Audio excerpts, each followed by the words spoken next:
The myth of enlightenment proposes that all you have to do is tune into the absolute, your consciousness, the self with a capital S, and all your suffering will disappear. This myth underpins a lot of what you see out there in the spiritual marketplace. This myth sells. It's extremely popular. Why? Because it's very appealing to the personality. Remember, the personality is originally built upon the function of helping you deal with your original experience of suffering, i.e., the wound, which is the first time we experience the absence of love. The personality developed all sorts of strategies and plans to get you through this primal traumatic experience. For example, pleasing strategies in which you learn to adapt your behavior in order to gain acceptance and love from others. It's a kind of damage limitation. The logic is that the love was withdrawn because my behavior was unacceptable. So if I make it acceptable, I will gain love and never have to feel that abysmal pain of the wound again. But before such strategies arise, there is the issue of dealing with the painful feelings of the wound itself. This is met with the biggest strategy of all. The logic of it is simple. The feeling is too painful, so if I can somehow not feel it, I can escape the pain. So we learn to close down our feeling center and start to lose full feeling engagement with life. So strategies which are meant to shield us from our pain actually start to generate their own suffering. To learn to not be who you are is not a recipe for happiness. But beyond that, when we close off from feeling, we close off from life. We become like plants that don't have the right soil or enough sunlight. So a life of suffering is created. So then one day you come across one of the many videos teaching this myth of enlightenment in the spiritual marketplace. And the personality says, you mean there's a way to avoid the pain? And it's got the stamp of approval of all these gurus with Indian names and huge followings. So it must be true. Sign me up. The central belief of the myth of enlightenment is just tune into the absolute and all your pain will disappear. This is apparently confirmed by any openings which you may have had, in which you do indeed experience life from a place beyond your suffering.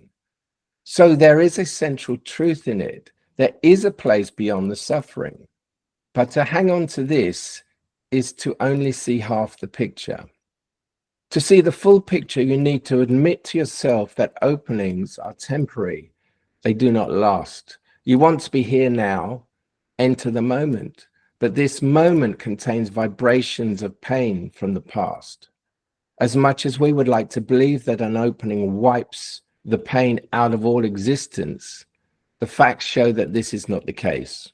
Suffering from the past is still there. It is an energy formation that has not been resolved. It still has a charge and it wants to continue. But the personality doesn't want to hear this. It wants to believe in the myth. So it takes an opening experience and tries to use it to override the suffering which still arises. But now the opening is a memory. It exists as concepts. The personality can try and trick you into believing the opening is still there because, after all, it is your natural state, right? But this is simply the mind trying to concept away the suffering. It is just more avoidance of what is. Choiceless awareness doesn't look away from what is. Who are you to be saying you shouldn't be feeling this? That's just a spiritual personality doing its thing. Beyond personality, you are left with the understanding of this is it. That is the real essence and expression of enlightenment. Choiceless awareness comes from the understanding that whatever is happening is it. It sees whatever is happening without editing, without that voice from the personality saying, this shouldn't be happening. I am the eternal blissful being, so this isn't real. That voice is just the personality trying to protect you from suffering, as it did in the beginning with the wound. At that time, it did its job. It helped. Now, If you want to wake up, it doesn't help. It is the impediment, the part that stops you returning to your being. Your being doesn't need to avoid the suffering. Your being can take it. To really enter the absolute, not just as a nice spiritual concept, is to embrace its expressions in the relative. The suffering is not separate from the absolute. It is an expression within it. The suffering can be encountered. It happens in two ways. The first is by simply opening to it and feeling it. The second is by having the light of awareness fall on what is there.